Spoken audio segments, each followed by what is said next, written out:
Selamat pagi Bapak Ibu Saudara-saudara yang dikasihi oleh Tuhan Yesus. Berjumpa lagi kita pada pagi hari ini. Dan sebelum kita mendengarkan firman Tuhan, mari kita berdoa. Ya Bapa di surga, pada pagi hari ini kami akan mendengarkan firman Tuhan. Berbicaralah kepada kami semua ya Tuhan, kami siap untuk mendengar. Terpuji nama Allah Bapa di dalam Kristus Yesus Tuhan kami berdoa dan mengucap syukur. Amin. Bapak Ibu Saudara-saudara yang dikasihi oleh Tuhan Yesus, kita akan mendengar firman Tuhan yang diambil dari kitab Ibrani pasal 10 ayat 24. Demikian dikatakan oleh firman Tuhan. Dan marilah kita saling memperhatikan supaya kita saling mendorong dalam kasih dan dalam pekerjaan baik. Demikian firman Tuhan. Bapak Ibu Saudara-saudara, di dalam kehidupan ini kita selalu berhubungan dengan orang lain. Tidak heran kalau bisa terjadi pergesekan atau konflik yang memang sulit untuk kita hindari. Setiap orang memiliki latar belakang dan cara pandang yang berbeda-beda. Itu sebabnya setiap orang punya kepribadian yang berbeda, sifat yang berbeda-beda. Hal inilah yang mungkin dapat menimbulkan konflik atau pergesekan di dalam satu persekutuan misalnya, atau di dalam pertemanan misalnya, atau di dalam pergaulan. Sangat besar kemungkinan kita bisa disakiti atau justru menyakiti orang lain. Baik oleh teman, baik oleh anggota keluarga, kolega, bos, atau bawahan. Bahkan juga rekan sepelayanan kita. Kita dapat dilukai oleh orang lain, tetapi kita juga mungkin sudah melukai orang lain. Bisa juga timbul rasa sakit hati di dalam diri kita atau di dalam diri orang lain.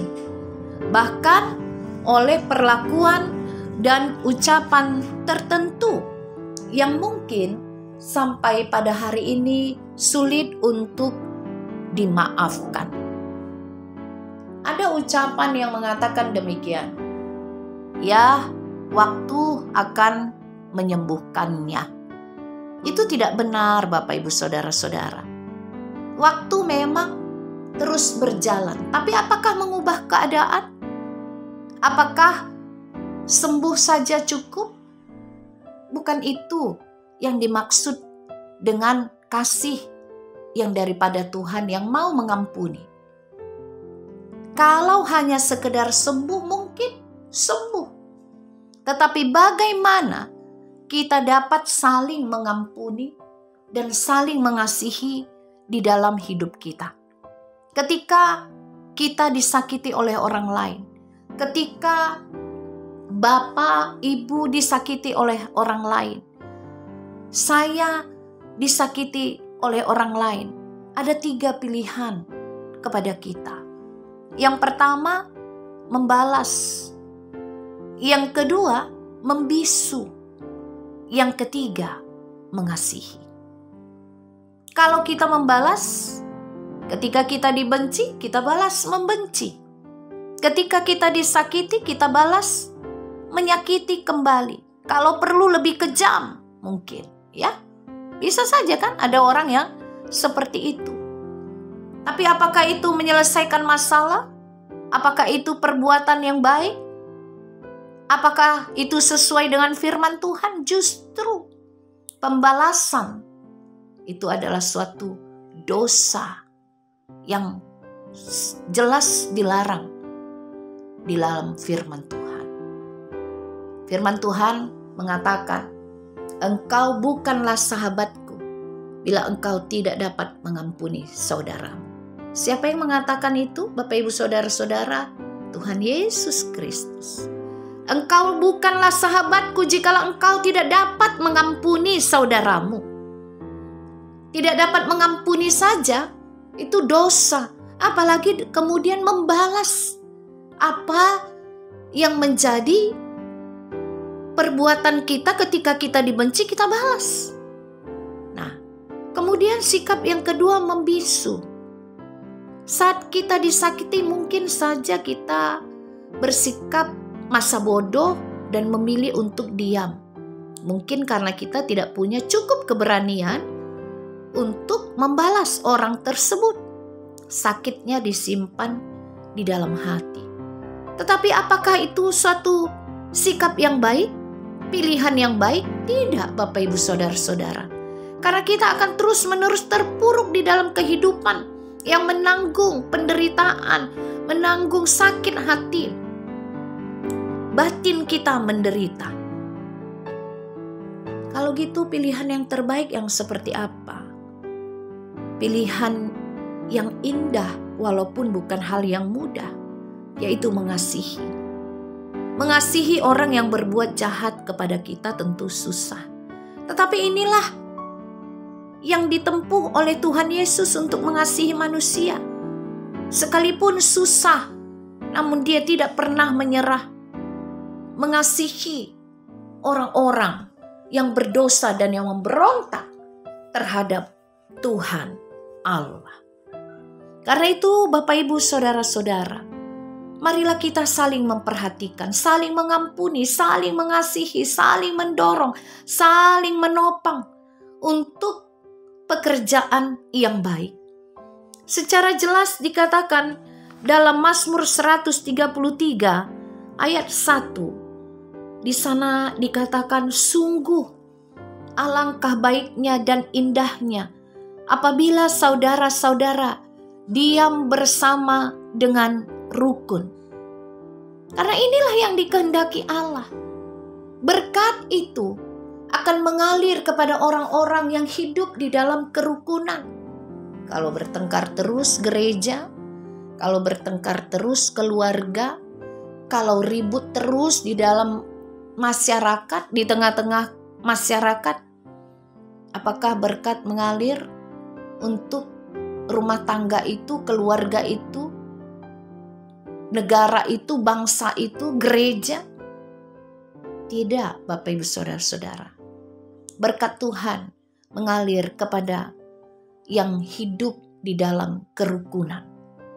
Karena itu firman Tuhan mengajak kita semua untuk hidup di dalam kerukunan satu dengan yang lain.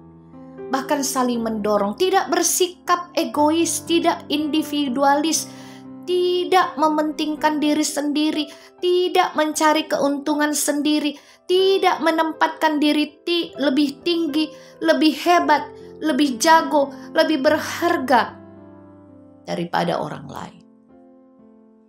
Tidak ingin untuk lebih dihormati, lebih dihargai. Karena kita merasa diri kita begitu tinggi, begitu hebat.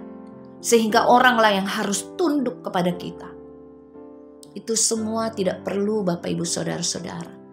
Kita diminta untuk hidup dengan kerendahan hati, dengan kesabaran. Itulah yang dikehendaki oleh Tuhan. Hidup bersama di dalam sebuah kerukunan, saling mendorong, saling menopang. Lalu kemudian dalam pekerjaan yang baik katanya.